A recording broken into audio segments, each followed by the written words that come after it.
rise and fly, go.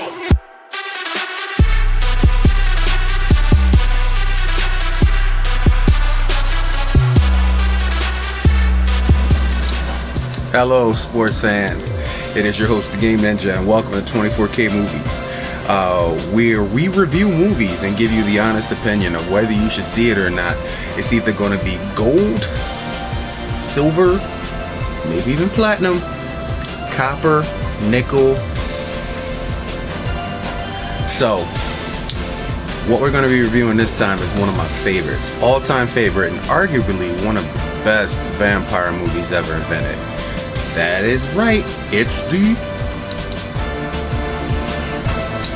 that's right, The Lost Boys, that Richard Donner favorite, and my absolutely favorite vampire movie of all times. I mean, it has everything in it. David and his boy, Michael and his brother, the Frog Brothers, the pop culture, the time, the music, the essence, Max the head vampire, dogs the protectors, and just the right kind of gore, the right kind of fright. Like, no lie, some of the scenes are absolutely brutal and just actually horrifying. So yeah, a lot of times in modern cinema they've forgotten that aspect. They concentrate so hard with diamond skin and big dogs that are werewolves, even though werewolves aren't just big dogs. Never mind. Anyway, we are talking about The Lost Boys. And let me tell you, from beginning to end, we're not going to do a blow-by-blow. And if you haven't seen this film, I don't know what you're doing with your life. You definitely need to check this out. This is one of the best. And I'm not just saying it. I'm saying all out, the thought process, the stars. I mean, hell, even Alex Winters from Bill and Ted is in it as a vampire, which is another. There's so many small hidden jokes in this movie that if you're not a pop culture person, especially for 80s culture, it goes right over your head. The Twisted Sister jokes, even though somebody is a member of Twisted Sister, there's just so many tiny small facets that you don't get that may go over your head. But for what it is, it's a horror movie, it's a comedy, it's an adventure, it's a lot wrapped all up into one great story. And I know some people from modern movies take away a lot from vampires. There's not too much you can take away from this movie. The music is awesome. Even the buff saxophone dude, who was Tina Turner's saxophonist for a while, the guy's very famous. But I used to think he was playing Smell My Feet, but I know it's I Still Believe now. But when I was young, every time it came on, I used to always sing that part. Smell my feet.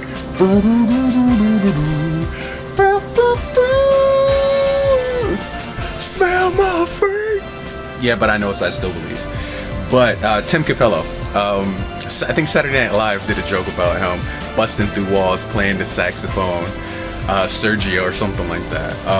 But for the movie, it starts out with Sam, his brother Michael, and their mom coming into Santa Carla, moving to this town for a new life after tragedy befalls the family. They stay with her dad in this place who has tons of rules. He's a taxidermist, so there's a lot of weird animals being strobed about the house. There's no TV. You know, he has everything just set in his old ways. So the kids venture out in order to see what's around.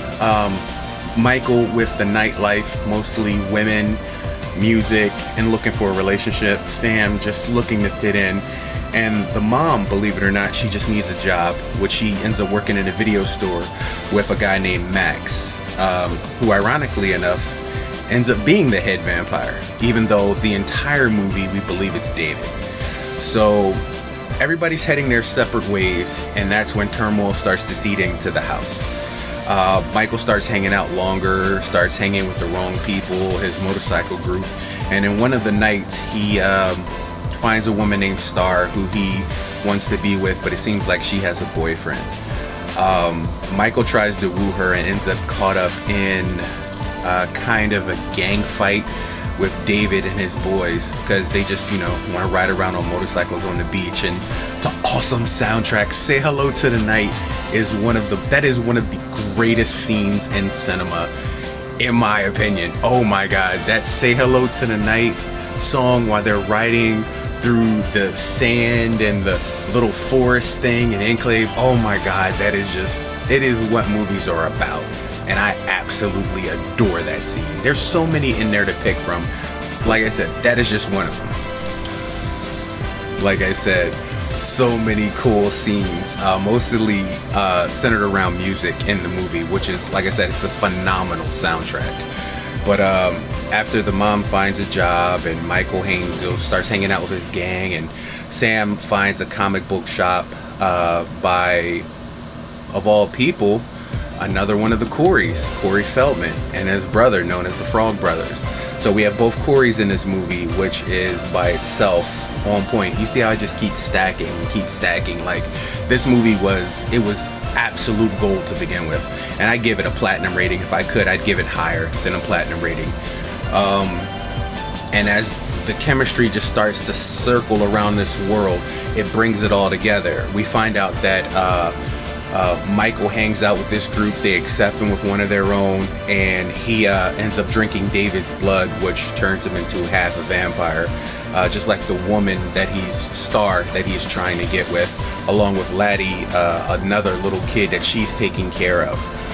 It's not quite clear where Laddie belongs, but we believe maybe he fell into this group taken just like she was, or maybe her Laddie's parents were killed by David and his group. It doesn't matter. So while Michael is changing, Sam's comic book friends tell him about the vampires that are in town, and of course he doesn't believe them, because who would? And then one night while taking a bath, Sam's brother Michael, overcome with bloodlust, tries to feed on Sam, and his dog Nanook protects him. And it's then where Sam finds out that Michael is a vampire, well, half. And he's afraid of him, definitely afraid of him. He goes to sleep with garlic around his neck. It's funny. I like the humor they judge it here. So Sam decides that he loves his brother, and he doesn't want to see his brother go down this road. And he doesn't want to have to kill his brother, so he go and enlists the help of the Frog Brothers, who tell him how to destroy vampires, and that his brother is only half. David and his group try to push Michael to the point where Michael takes his first kill, or Star, and neither one of them do so, and they kind of turn against David and his group. So it kind of spins out of control, where the Frog Brothers talk Sam and Michael into killing them, tracking them down and killing them in their cave, which goes terribly wrong, because the only person that dies is Alex Winter, and when sun goes down, they're going to be coming and looking for him, and that's where the big setup happens. There's a big, huge vampire battle fight at the end, and unfortunately Michael is only half. I mean, he can stand and fight, but he is nowhere near stronger than the full vampires. And then the twist comes where after David is killed, Michael doesn't change back, and the Frog Brothers are wondering why Michael didn't change back is because David wasn't the head vampire. And we find out through a twist of events that Sam and Michael's mom has been seeing Max, and Max is indeed the head vampire. And this is where the story spirals out of control, because now they realize he was the secret David was protecting, and the mom has no idea what's going on until Max vamps out and Michael tries to attack him, and Michael is overpowered. Star tries to attack him. Star is overpowered. The Frog Brothers try to attack him, and they're overpowered. He gets a hold of Sam and threatens him if Lucy doesn't let him bite her.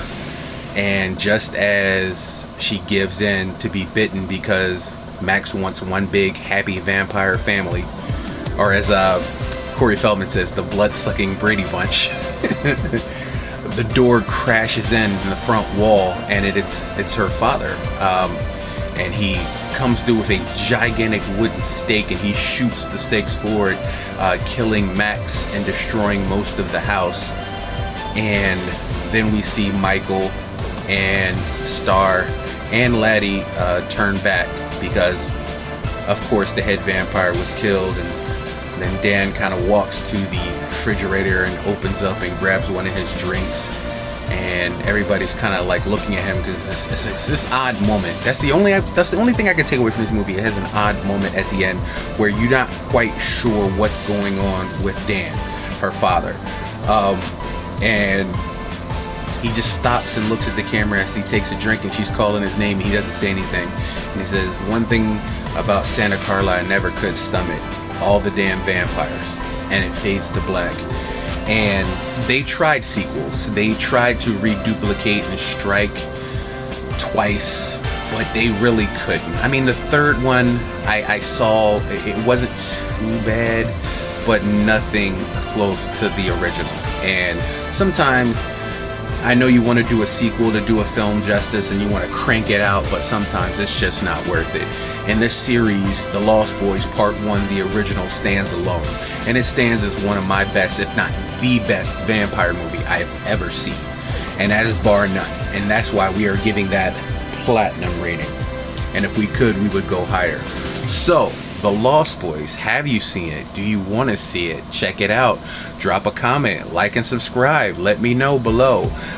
We're going to be hitting more movies, but like I said, if you're looking for a vampire movie and you're tired of the chump change bull crap, glitter golden skin fanboy vampire movies that we have today, then reach back into that closet, find your local streaming site, or reach out to somebody that has that DVD or even that Blu-ray and check out The Lost Boys. Guarantee you it will not let you down. I'm the Game Ninja. This is 24K Films. I will check you guys out next time.